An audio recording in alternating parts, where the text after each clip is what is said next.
कहानियों के इस सिलसिले में आपका स्वागत है। अब हम आपको लिए चलते हैं एक नई कहानी की ओर, जिसका शीर्षक है नन्ही परी। तब मेरी बेटी लगभग 3 वर्ष की रही होगी। मैं अपने परिवार सहित जयपुर राजस्थान के समीप ही स्थित अपने पैतृक गांव गया था। सोचा बच्चों को गांव की पृष्ठभूमि से थोड़ा अवगत करा दूं। बच्चों को एक तालाब पर लेकर चला गया। तालाब में काफी पानी था और मछलियां भी बहुत थी।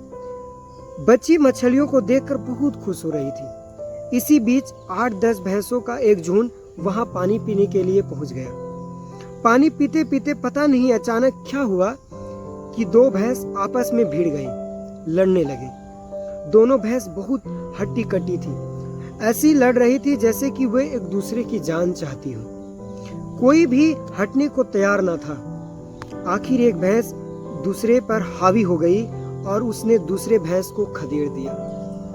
शायद आप लोगों को यह जानते होंगे कि भैंस जब कभी लड़ती हैं तो वे हारने वाली भैंस का पीछा बहुत दूर तक करती हैं। यहाँ तक कई बार हारने वाली भैंस को किसी नाले इत्यादि में छलांग लगाने के लिए मजबूर होना पड़ता है। हारने वाली भैंस आगे दौड़ रही थी और जीतने वाले उसके पीछे पीछे। दौड़ते दौड़ते वे उस ओर आ गई जहां मैं और बेटी खेल रहा था।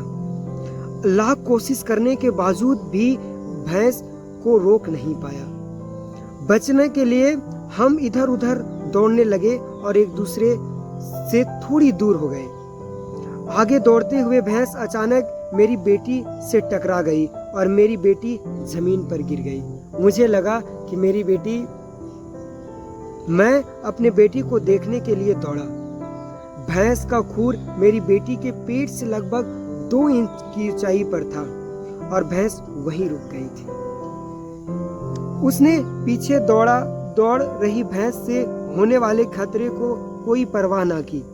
उसे पता था कि यदि पैर बेटी के पेट पर ऊपर आ गया तो उसकी जान चली जाएगी। मैंने अपनी बेटी को उठाया, गले से लगाया और भगवान को धन्यवाद किया कि उसने मेरी नन्ही सी परी की जान बख्श दी थी।